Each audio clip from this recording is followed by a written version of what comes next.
അയ്യാ വണക്കം. നേപ്പാളിൽ നടന്നതുപോലെ ജെൻസിയെ തെരുവിലിറക്കിക്കൊണ്ട് ലഡാക്കിൽ ഒരു പ്രക്ഷോഭം സംഘടിപ്പിക്കാനായിട്ട് ഒരു ശ്രമം നടന്നു. ആ പ്രക്ഷോഭം പൊട്ടിപ്പുറപ്പെടുന്നു. അവസാനം മണിക്കൂറുകൾക്കകം സ്വിച്ച് ഇട്ടതുപോലെ ഈ കലാപം നിൽക്കുന്ന കാഴ്ചയാണ് നമുക്ക് കാണാനായിട്ട് സാധിച്ചത്. അത് കഴിഞ്ഞ് കലാപം നടത്താനായിട്ട് അതിന് മാസ്റ്റർ പ്ലാനും തയ്യാറാക്കി ലീഡർഷിപ്പിന് ഫ്രണ്ടിൽ നിന്ന് സോനം വാങ്ചുക് എന്ന് പറയുന്ന ആ വേട്ടാവളിയൻ്റെ അടുത്തേക്ക് ഒരു കുറിപ്പ് വരുന്നു. ഈ കുറിപ്പ് തുറന്നു നോക്കിയത് യവൻ കണ്ടത് കേന്ദ്ര സർക്കാരിൻ്റെ ഒരു കുറിപ്പായിരുന്നു. ഉഞ്ഞാൽ മുടിയാതെ തമ്പി, അതായത് നിന്നെക്കൊണ്ട് ജന്മം ചെയ്ത ഇവിടെ കലാപം നടത്താൻ മോനെ പറ്റത്തില്ല എന്നാണ് കൃത്യമായി അതിൽ പറഞ്ഞിരുന്നത്. ഇനി എന്താണ് അവിടെ യഥാർത്ഥത്തിൽ സംഭവിച്ചത് എന്ന് നമുക്കൊന്ന് പരിശോധിക്കേണ്ടതായിട്ടുണ്ടല്ലോ. നമ്മൾ ഈ ലോകം മൊത്തം കലാപം നടക്കുന്നത് കണ്ടിട്ടുണ്ട്. ഇപ്പോൾ ഇൻഫാക്റ്റ് അത് നടന്നുകൊണ്ടിരിക്കുകയാണ്. നേപ്പാളിൽ ജെൻസി പൊടുന്നനെ ഒരു കാരണവുമില്ലാതെ തെരുവിലിറങ്ങുന്നു. ചോദിച്ചാൽ പറയും സർക്കാരിൻ്റെ അഴിമതി, പിന്നെ ഇൻസ്റ്റാഗ്രാം നിരോധിച്ചു എന്നൊക്കെ പറഞ്ഞുകൊണ്ടാണ് തെരുവിലിറങ്ങുന്നത്. ബംഗ്ലാദേശിൽ ഓൾറെഡി തെരുവിലിറങ്ങി കഴിഞ്ഞു. ഷെയ്ഖ് ഹസീനയെ പുറത്താക്കാനായിട്ട് അവിടെയും ജെൻസിയാണ് തെരുവിലിറങ്ങിയത്. വിദ്യാർത്ഥി പ്രക്ഷോഭമായിരുന്നു. ഷെയ്ഖ് ഹസീനയാണെങ്കിൽ അവിടെ നിന്ന് പൊടിയും തട്ടി പോയതിനു ശേഷവും ഈ വിദ്യാർത്ഥി പ്രക്ഷോഭം എന്ന് പറയുന്ന കലാപം അത് ജമാഅത്തെ ഇസ്ലാമി ഏറ്റെടുത്ത് ന്യൂനപക്ഷങ്ങൾക്ക് നേരെയുള്ള ന്യൂനപക്ഷ വേട്ടയായിട്ട് മാറി. ഗാസയിൽ ഷേവ് ചെയ്യുന്നവന്മാരെ ഒന്നും അവിടെ ഹിന്ദുക്കൾ മരിക്കുമ്പോൾ കണ്ടില്ല എന്നുള്ളത് വേറൊരു കാര്യം. അതൊരു സെപ്പറേറ്റ് സബ്ജക്റ്റ്. അന്തമാതിരി സബ്ജക്റ്റ് നമുക്ക് പിന്നെ പിടിക്കാം. എന്തായിരുന്നാലും അവിടെ ഒരു കലാപം നടക്കുന്നു. അതിനുശേഷം യൂറോപ്പിൽ നിരന്തരം കലാപങ്ങൾ ഇങ്ങനെ ഉണ്ടായിക്കൊണ്ടിരിക്കുകയാണ്. അവിടെ UK കലാപം നടക്കുന്നു. UK ഹോം സെക്രട്ടറി ആയിട്ട്, അതായത് ആഭ്യന്തര സെക്രട്ടറി ആയിട്ട് ഒരു പാകിസ്ഥാനി വനിത വരുന്നു. അങ്ങനെ അവിടെ ഒരു വലിയ കലാപം അവിടെയുള്ള വലത് എക്സ്ട്രീമിസ്റ്റുകൾ അഴിച്ചുവിടുന്നു. ഫ്രാൻസിൽ ഒരു കലാപം നടക്കുന്നു. ഇറ്റലിയിൽ മെലോണിക്ക് നേരെ ഒരു കലാപം നടക്കുന്നു. ജർമ്മനി ഇനി ഇവിടെ എങ്ങാനും നടക്കുമോ, ഇനി ബിരിയാണി കൊടുത്താലാ എന്ന് പറഞ്ഞുകൊണ്ട് ഈ കലാപത്തെ നിയന്ത്രിക്കാനുള്ള സേനയെ അവിടെ തയ്യാറാക്കി നിർത്തുന്നു.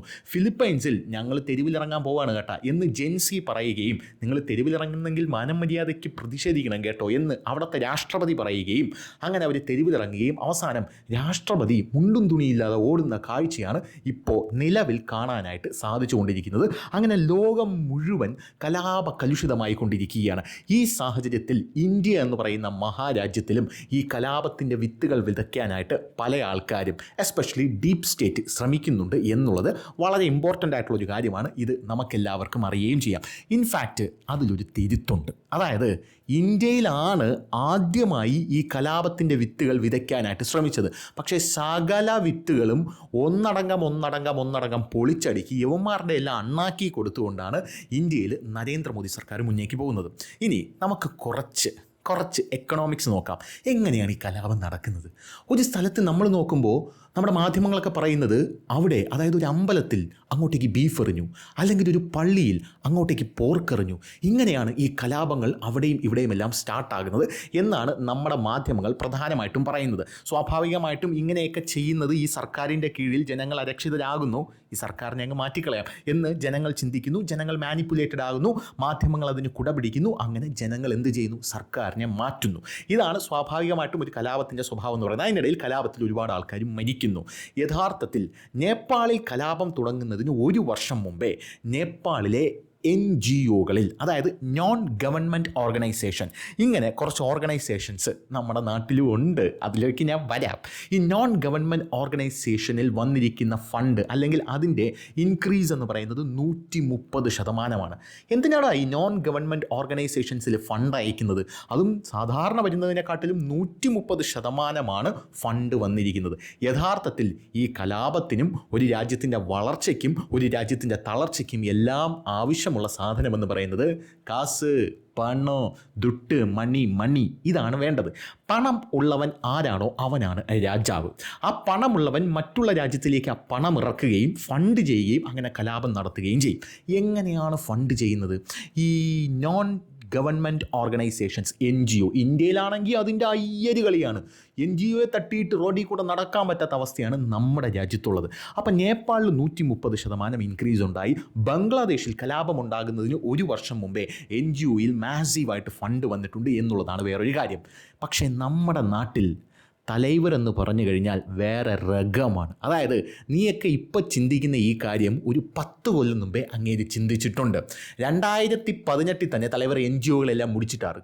അതായത് NGOകൾ എന്ന് പറയുന്ന ഒരു സാധനം ഉണ്ടല്ലോ, ഇനി ഇതിനകത്ത് വരുന്ന ഫണ്ട് നമ്മൾ മോണിറ്റർ ചെയ്യും കേട്ടോ എന്ന് തലൈവർ കൃത്യമായിട്ട് പറഞ്ഞിട്ടുണ്ട്. പോരാത്തതിന് ഒരുപാട് NGOകൾ, ഏകദേശം 1000-5000-ഓളം, 1000-നും 5000-നും ഇടയ്ക്ക് NGOകൾ തലൈവർ നിരോധിച്ചു കളഞ്ഞു എന്നുള്ളതാണ് വേറൊരു കാര്യം. നമ്മൾ വിചാരിക്കുന്ന പോലെയല്ല കാര്യങ്ങൾ, അതിൻ്റെ അപ്പുറത്താണ് നമ്മുടെ തലൈവർ ചിന്തിക്കുന്ന ഒരു കാര്യം എന്ന് പറയുന്നത്. ഇതിൻ്റെ താഴെ വന്ന സുഡാപ്പികൾക്ക് തന്തയ്ക്കും തളയ്ക്കും വിളിക്കാനേ പറ്റത്തുള്ളൂ. കാരണം കലാപം ഉണ്ടാക്കാൻ പറ്റുന്നില്ല, പൈസയില്ല, പൈസ വരണം. രാഹുൽ ഗാന്ധി ഈ വോട്ട് ചോരി എന്ന് പറഞ്ഞ് കുറ്റിയും പറിച്ച് അങ്ങോട്ടും ഇങ്ങോട്ടും തേരാപ്പാര നടക്കുന്നുണ്ടല്ലോ. എന്നിട്ട് കേരളത്തിലെങ്കിലും ഒരു കോൺഗ്രസ്സുകാരൻ തെരുവിലിറങ്ങിയോ? ഇറങ്ങില്ല. കാരണം ഫണ്ടില്ലാത്തിടത്ത് തെരുവിൽ ആരും ഇറങ്ങില്ല എന്നുള്ളതാണ് ഇമ്പോർട്ടൻ്റ് ആയിട്ടുള്ളൊരു കാര്യം. മനസ്സിലായെന്ന് വിചാരിക്കുന്നു. അപ്പോൾ അങ്ങനെയാണ് ഇതിൻ്റെ മുന്നോട്ടുള്ള പോക്ക്. അപ്പോൾ 2018 നമ്മുടെ പ്രധാനമന്ത്രി നരേന്ദ്രമോദി NGOകളെല്ലാം അപ്പടിയെ മുടിച്ചിട്ട് ഒരു നിയമം കൊണ്ടുവന്നു. അതായത് ഇനി $1, അതായത് $1 നമ്മുടെ രാജ്യത്തിനകത്തേക്ക് വരണമെങ്കിൽ SBIയിൽ അക്കൗണ്ട് ഉണ്ടായിരിക്കണം. അത് കൊണോട്ട് പ്ലേസിൽ തന്നെ സ്റ്റാർട്ട് ചെയ്തിരിക്കണം എന്നുള്ളൊരു നിയമം, FCRA റൂൾ നമ്മുടെ തലൈവർ കൊണ്ടുവന്നു. പോരാത്തതിന് ഈ നിയമം കൊണ്ടുവന്നതിന് പിന്നാലെ NGOകളിൽ വരുന്ന ഫണ്ട് എന്തിനാണ് വരുന്നത്, രാജ്യസുരക്ഷയെ ബാധിക്കുന്നുണ്ടോ, ആരാണ് കൊടുത്തയക്കുന്നത്, ഇവിടെ എന്തിനൊക്കെയാണ് അത് ഉപയോഗിക്കുന്നത്, ഉപയോഗിക്കാൻ പാടില്ലാത്ത സാധനങ്ങൾ, അങ്ങനെ കുറേ നിയമങ്ങളൊക്കെ ഉണ്ട്, ആ നിയമന്മാർ ഉപയോഗിക്കുന്നുണ്ടോ എന്നെല്ലാം കൃത്യമായി കീനായിട്ട് ഒബ്സർവ് ചെയ്തുകൊണ്ടാണ് നമ്മുടെ തലൈവർ ഇപ്പോൾ മുന്നോട്ടേക്ക് പോകുന്നത്. അതുകൊണ്ട് നേപ്പാൾ, ബംഗ്ലാദേശ് ഇന്ത്യയിൽ ആവർത്തിക്കും എന്ന് ആർക്കെങ്കിലും ചെറിയൊരു ഡൗട്ട് എവിടെയെങ്കിലും ഉണ്ടെങ്കിൽ അതങ്ങ് മാറ്റി വെച്ചേക്കുക എന്നുള്ളതേ ഇപ്പോൾ പറയാനായിട്ടുള്ളൂ. നമ്മളിപ്പോൾ ചിന്തിച്ചത് 10 കൊല്ലം കൊണ്ട് അങ്ങേര് ചിന്തിച്ചിട്ടുണ്ട്. ഈ സുഡാപ്പികൾ നോക്കുമ്പോൾ എന്താണ്, അയ്യേ പശുത്തൊഴുത്ത് കെട്ടുന്നു, അയ്യേ പശുവിൻ്റെ ചാണകം വാരി നടക്കുന്നു, അല്ലെങ്കിൽ ഗോമൂത്രം കുടിക്കുന്നു, രാമക്ഷേത്രം പണിയുന്നു. ഇതാണോ വികസനം? യഥാർത്ഥത്തിൽ ഈ മരമണ്ടന്മാർക്ക് ചർച്ച ചെയ്യാനൊരു സാധനം മുന്നിലേക്ക് ഇട്ടുകൊടുത്തിട്ട് അതവന്മാർ ചർച്ച ചെയ്യുമ്പോൾ തലൈവർ അടി കൂടെ വയ്ക്കുന്ന പണി എന്നൊക്കെ പറഞ്ഞാൽ യവന്മാരുടെ ആസനത്തിൽ കുന്തം കയറ്റുന്ന പണിയാണ് തലൈവർ അടി കൂടെ വയ്ക്കുന്നത്.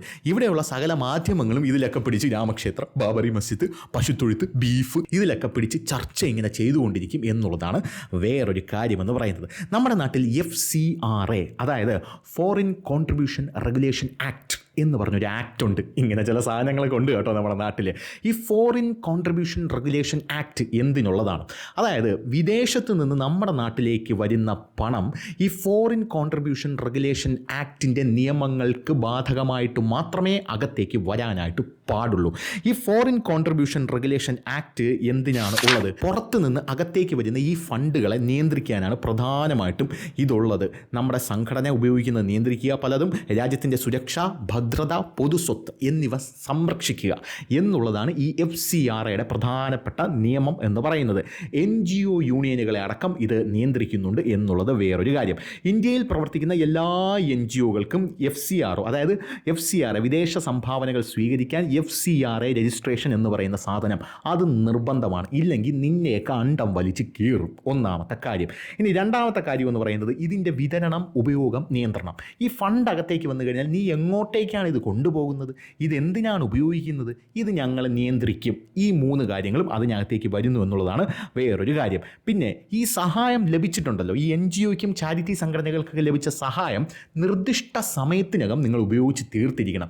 ഇല്ലെങ്കിലും പാലും വെള്ളത്തിൽ കിട്ടും എന്നുള്ളതാണ് അടുത്തൊരു സംഭവം എന്ന് പറയുന്നത്. പിന്നെ റിപ്പോർട്ടിംഗ്, അതായത് പ്രതിവർഷം നിനക്കൊക്കെ എത്ര വന്നു, നീയൊക്കെ എത്ര ചെലവാക്കി, എത്രയൊക്കെ മറ്റുള്ളവൻ്റെ അണ്ണാക്കിലോട്ട് പോയി, ഇതിനകത്ത് എത്ര അഴിമതി നടത്തി, ഇങ്ങനെയുള്ള സാധനങ്ങളൊക്കെ നിങ്ങൾ എന്ത് ചെയ്യണം? കൃത്യമായിട്ട് റിപ്പോർട്ട് ചെയ്യണം. റിപ്പോർട്ട് ചെയ്തില്ലെങ്കിൽ പണിപ്പാളും. നമ്മുടെ സന്തോഷ് പണ്ഡിറ്റ് പറയുന്നത് പോലെ പണിപ്പാളും, മൈൻഡ് ഇറ്റ് എന്ന് പറയുന്നത് പോലെയാണ് കാര്യങ്ങളുടെ മുന്നോട്ട് പോക്കെന്ന് പറയുന്നത്. അപ്പം നിങ്ങൾക്കിതിനകത്ത് ഇപ്പോൾ ഒരു ധാരണ കിട്ടിക്കാണും എന്ന് ഞാൻ വിചാരിക്കുന്നു. അതാണ് തലൈവരെ എപ്പോഴും തറയിലിടാൻ നോക്കുമ്പോൾ അങ്ങേര് തല ഉയർത്തി പേട്ടയിലെ രജനീകാന്തിനെ പോലെ ഞാൻ വീഴ്വേനെന്നും നിനൈത്തായോ എന്ന് പറയുന്ന കാഴ്ചയാണ് നമുക്ക് കാണാനായിട്ട് സാധിക്കുന്നത്. അപ്പോൾ നമുക്കിനി ലഡാക്കിലേക്ക് വരാം. ഈ ലഡാക്കിനെ സംബന്ധിച്ച് പറയുകയാണെങ്കിൽ നമ്മുടെ നാട്ടിൽ ഈ കലാപം ഉണ്ടാക്കാൻ ശ്രമിക്കുന്നവരെല്ലാം പല സ്ട്രാറ്റജിക് പോയിൻറ്റ്സിലാണ് കലാപം ഉണ്ടാക്കാൻ ശ്രമിക്കുന്നത്. ഒന്നെങ്കിൽ അതിർത്തി ജില്ലകളിലായിരിക്കും, അതിർത്തി ഗ്രാമങ്ങളിലായിരിക്കും, അതിർത്തി സംസ്ഥാനങ്ങളിലായിരിക്കും, യൂണിയൻ ടെറിട്ടറികളിലായിരിക്കും. ഇങ്ങനെയുള്ള സ്ഥലങ്ങളിലാണ് ഇവന്മാർ പ്രധാനമായിട്ടും കലാപം ഉണ്ടാക്കാൻ ശ്രമിക്കുന്നത്. ഇത്തവണ കലാപം ജെൻസി ഇറങ്ങിയത് എവിടെയായിരുന്നു? ലഡാക്കിലായിരുന്നു.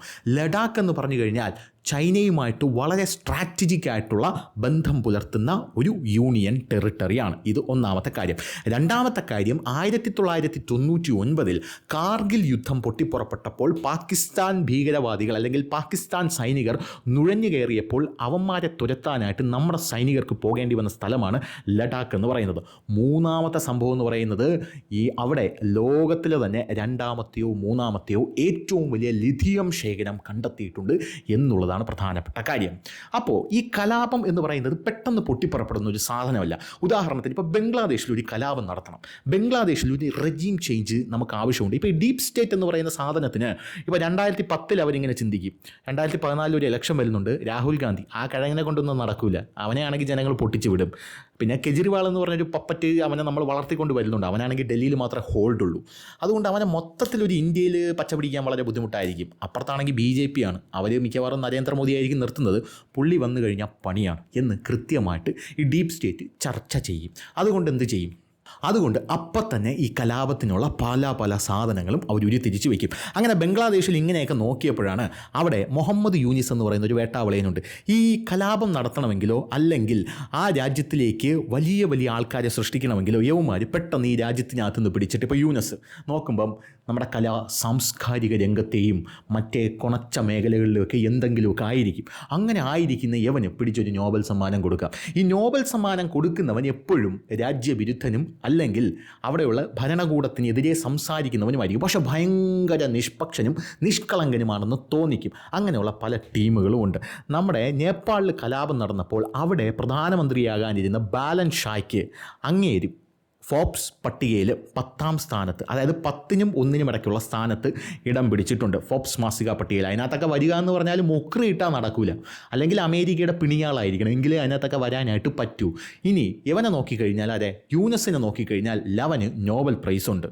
ഇനി ഇവിടെ നമ്മുടെ ഈ സോനം വാങ്ചുക് എന്ന് പറയുന്ന ഈ വേട്ടാവളിയനുണ്ടല്ലോ, ഇവിടെ ലഡാക്കിൽ കലാപം നടത്താനായിട്ട് ശ്രമിച്ചവൻ, ഇവന് മക്സസെ അവാർഡ്, അത് തന്നെ നമ്മുടെ ശൈലജ ടീച്ചറിന് കൊടുക്കാൻ പോയപ്പോൾ ടീച്ചർ വേണ്ട എന്ന് പറഞ്ഞ് നിരസിച്ച അവാർഡുണ്ടല്ലോ, അത് ഈ വേട്ടാവളിയനുണ്ട്, മക്സസെ അവാർഡ്. അങ്ങനെയൊക്കെ അവാർഡ് അവിടെ ഇവിടെയൊക്കെ കൊടുത്തിട്ടേക്കും. നമ്മുടെ അരുന്ധതി റോയ് അവനെ നോക്കിക്കഴിഞ്ഞാൽ നമുക്ക് മനസ്സിലാവും അവർക്കുണ്ട് ഏതൊക്കെ കൂതറ അവാർഡുകൾ. ഇങ്ങനെയൊക്കെ കൊടുത്തിട്ടേക്കും. അവർ മോദിക്കെതിരെ പറയുമ്പം നമുക്ക് തിരിച്ചൊന്നും പറയാൻ പറ്റില്ല. പറഞ്ഞു കഴിഞ്ഞാൽ ഇത്രയും വലിയ റെനൗണ്ട് പേഴ്സണെ ആണോടാ നീയൊക്കെ ബഹളം വെച്ച് നിശബ്ദയാക്കാനായിട്ട് ശ്രമിക്കുന്നത്? ഫാസിസം എൻ്റെ അടുക്കള വരെ എത്തി, കഥ തുറന്നു കൊടുത്ത അടുക്കള വഴി പിറകിൽ ഇറങ്ങി ചായ്പി കിടന്നുറങ്ങിക്കോളൂ എന്നുള്ള രീതിയിലാണ് ഈ കാര്യങ്ങൾ മുന്നോട്ട് പോകുന്നത്. അപ്പോൾ അങ്ങനെ ഈ സോനം വാങ്ചുക് എന്ന് പറയുന്ന വേട്ടാവളിയൻ അവിടെ 4 കൊല്ലം മുമ്പ് ഒരു സമരം ആരംഭിക്കുന്നു.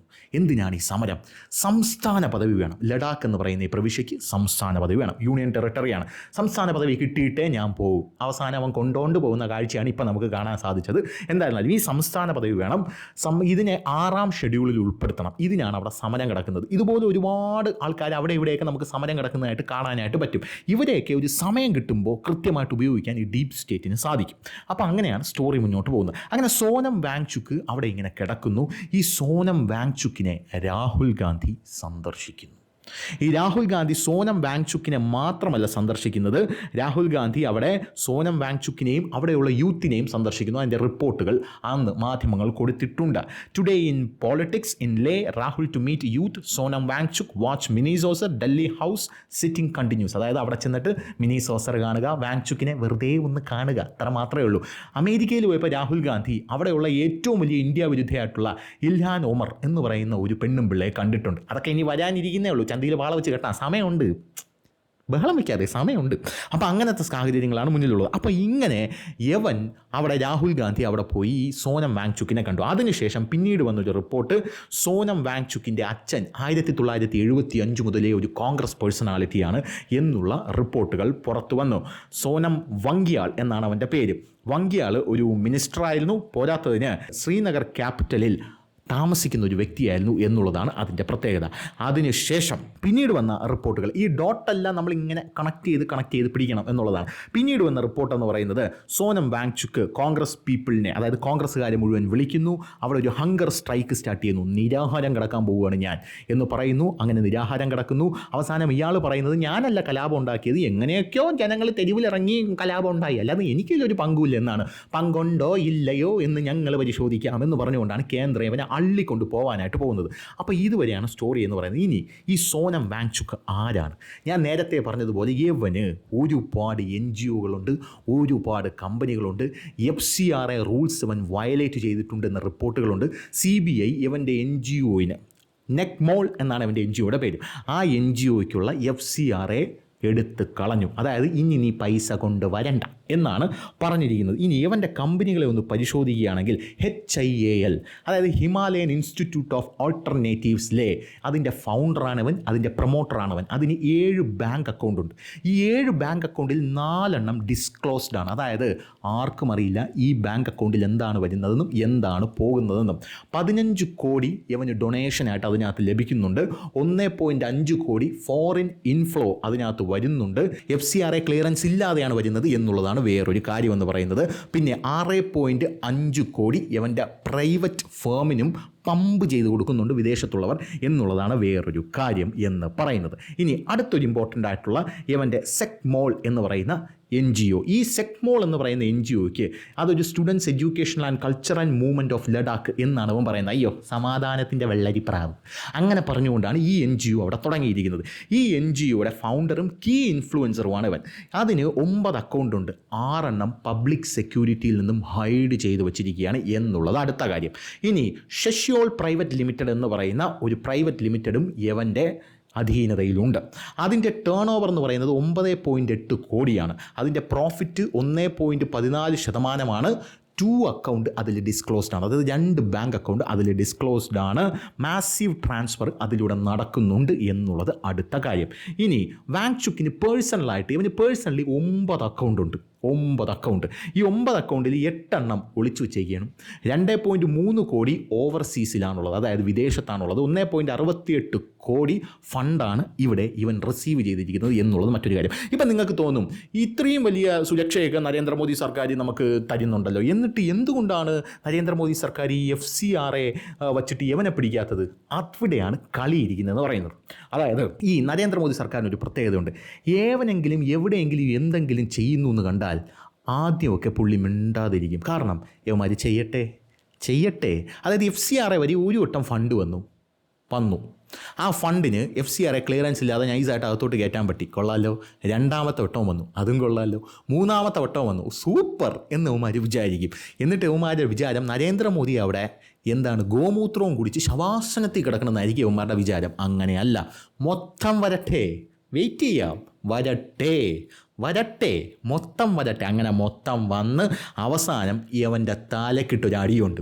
കൃത്യമായിട്ട് ഇതെല്ലാം മോണിറ്റർ ചെയ്തുകൊണ്ടിരിക്കുന്നു. നമ്മുടെ ഭാഷാ സിനിമയിൽ തലൈവരും ആൻ്റണി ബോംബ് വയ്ക്കാൻ പോവുകയാണ്. എവിടെ? വിനായക ചതുർത്ഥി ദിനത്തിൽ. ഒരു സ്ഥലത്തല്ല ബോംബ് വയ്ക്കാൻ പോകുന്നത്, ഒരുപാട് സ്ഥലത്ത് ബോംബ് വയ്ക്കാൻ പോകുന്നുണ്ട്. അപ്പോൾ തലൈവർ പറയും എല്ലായിടത്തും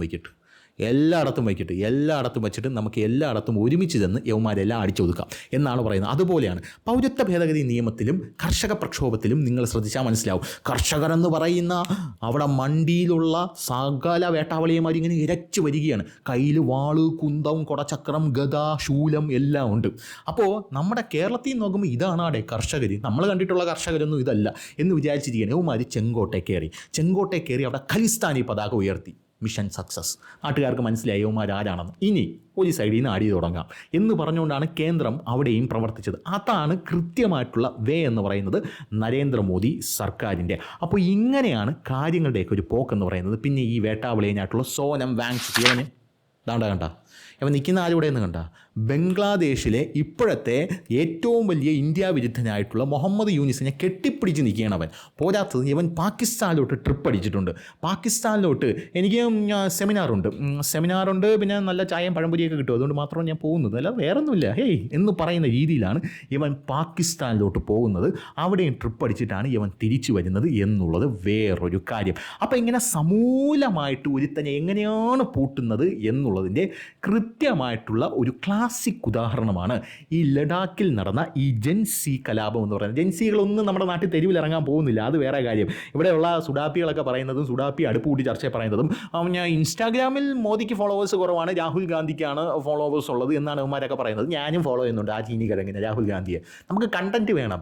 മോദിയെ ഫോളോ ചെയ്താൽ കണ്ടന്റ് കിട്ടില്ല. രാമക്ഷേത്രവും പശുത്തൊഴുത്തൊക്കെ നമുക്ക് കിട്ടും. പക്ഷേ രാഹുൽ ഗാന്ധി അങ്ങനെയല്ല. ഇടയ്ക്കിടയ്ക്ക് മലേഷ്യയിൽ പോവും, ഇടയ്ക്കിടയ്ക്ക് നേപ്പാളിൽ പോവും, ക്ലബ്ബിൽ പോവും, പബ്ബിൽ പോവും, വാ തുറന്ന മണ്ടത്തരം, ഭയങ്കര ഭയങ്കര കണ്ടൻറ്റാണ്. അലിൻ ജോസ് പെരേരയില്ലേ, നമ്മുടെ അലിൻ ജോസ് പെരേരയെ ഫോളോ ചെയ്യുന്നത് ആ ഒരു മൂഡിലാണ് ഇവിടെയുള്ള കുറേ ആൾക്കാർ രാഹുൽ ഗാന്ധിയെ അല്ലെങ്കിൽ ഗണ്ഡിയെ ഫോളോ ചെയ്യുന്നത്. അത് നിങ്ങൾ മനസ്സിലാക്കണം പ്ലീസ്. അപ്പോൾ ഇത്രയൊക്കെ ഉണ്ടായിട്ടും നമ്മുടെ രാഹുൽ ഗാന്ധിയെ തൊടില്ല എന്ന് പറഞ്ഞാൽ തൊടില്ല. ആ വേട്ടാവളിയനെ അവിടെ നിന്ന് ഇറങ്ങിക്കഴിഞ്ഞാൽ വേറെ ആരെങ്കിലും നല്ലൊരു ബുദ്ധിയുള്ളവൻ അതിൻ്റെ മണ്ടയിൽ ഇറങ്ങിക്കഴിഞ്ഞാൽ നരേന്ദ്രമോദിക്ക് പണി കൂടും. പുള്ളി അവിടെ തന്നെ ഇരിക്കട്ടെ. പുള്ളി ഇതുപോലെ തലങ്ങും വിലങ്ങും നടന്ന് വോട്ട് ചോരിയാണ്, EVM തകരാറിലാണ് എന്നൊക്കെ ഇങ്ങനെ പറഞ്ഞ് നടന്ന് ലൂണാർ ചെരിപ്പ് തേഞ്ഞ് പുള്ളി മുന്നോട്ട് പോകണം. എന്തായാലും മോദി ഇറങ്ങുമ്പോൾ രാഹുൽ ഗാന്ധിയുടെ തോളിലൊന്ന് തട്ടിയിട്ട് പറയും, എനിക്ക് ശേഷം വരുന്നവൻ കൊടൂരമാനൊരുത്തനാണ്, അപ്പുറത്ത് യോഗി നിൽപ്പുണ്ടായിരിക്കും, ഇനി അവനെ ഡീൽ ചെയ്തോ എന്ന് പറഞ്ഞിട്ടായിരിക്കും മിക്കവാറും മോദി എവൻ്റെ അടുത്തുനിന്ന് പോകാൻ പോകുന്നത് എന്നുള്ളത് വേറൊരു പ്രധാനപ്പെട്ട കാര്യം. അപ്പോൾ സോനം വാങ്ചുക്കിൻ്റെ ഏകദേശമുള്ള കാര്യങ്ങളിൽ തീരുമാനമായി കഴിഞ്ഞു. പിന്നെ ഒരു കൗൺസിലർ അവിടെയുണ്ട്. ആ കൗൺസിലറുടെ പേര് ഒരു കുണച്ച പേരാണ്, PSCPAG, സെപ്പാഗ് എന്ന് നമുക്ക് പറയാം. ഈ ചൈനക്കാരൊക്കെ പറയുമ്പോൾ സെപ്പാങ് എന്ന് പറയും. ആ സെപ്പാഗ് എന്ന് പറയുന്ന ആ കോൺഗ്രസ് കൗൺസിലറാണ് ഈ കലാപത്തിന് മുഴുവൻ നേതൃത്വം കൊടുത്തത് എന്ന് പറയുന്നു. പിന്നെ ഇവിടെയുള്ള ജെൻസി പിള്ളേർക്ക് നല്ലതുപോലെ അറിയാം, ഡിജിറ്റൽ ഇന്ത്യ ഉള്ളത് കൊണ്ടാണ് അവർക്ക് ഏറെക്കുറെയുള്ള ആൾക്കാർക്ക് ഇവിടെ നല്ലൊരു വരുമാന സാധ്യതയുള്ളതെന്നും പോരാത്തതിന് ഇവിടെയുള്ള വികസനങ്ങൾ അവിടെ നല്ലപോലെ നേരിട്ട് കാണുന്നുണ്ട്. അത് കഴിഞ്ഞിട്ട് ഈ കോൺഗ്രസിൻ്റെ നല്ല ചരിത്രങ്ങളൊക്കെ ഇടയ്ക്കിടയ്ക്ക് നല്ലതുപോലെ സോഷ്യൽ മീഡിയയിലൂടെ BJPക്കാർ തള്ളിക്കൊടുക്കുന്നുണ്ട് എന്നുള്ളത് വേറൊരു കാര്യമാണ്. അപ്പോൾ ടിക്ടോക്ക് നിരോധിച്ചിട്ട് പോലും അന്ന് ടിക്ടോക്കിൻ്റെ ക്രൈസ് നമുക്കറിയാമല്ലോ, നമ്മുടെ കേരളത്തിലൊക്കെ ഉണ്ടായിരുന്നല്ലോ. ഫുൾ ജാർ സോഡയൊക്കെ ഇങ്ങനെ ഇട്ടിട്ട് സോഡ ഇങ്ങനെ പൊങ്ങി വരുന്നതിന് മുമ്പേ വാക്കിയകത്ത് വെച്ച് കുടിച്ചോളാം. അപ്പോൾ ഇതാണ് ആ ഒരു ക്രൈസ് എന്ന് പറയുന്നത്. അത് നിരോധിച്ചിട്ട് പോലും ഇവിടെയുള്ള ജനങ്ങൾ എന്തിനു പറയുന്നു, നോട്ട് നിരോധനം നടത്തിയിട്ട് പോലും ജനങ്ങൾ തെരുവിലിറങ്ങിയിട്ടില്ല. അപ്പോഴാണ് മറ്റേ ഇൻസ്റ്റാഗ്രാം നിരോധിച്ചെന്ന് പറഞ്ഞ് ഇവിടെയുള്ള ജെൻസി പിള്ളേർ തെരുവിലിറങ്ങാൻ പോകുന്നത്. പോയി മാമിക്ക് മാവാട്ടറ വേലയെ പറ എന്ന് മാത്രമേ പറയാനുള്ളൂ. അപ്പോൾ ശരി.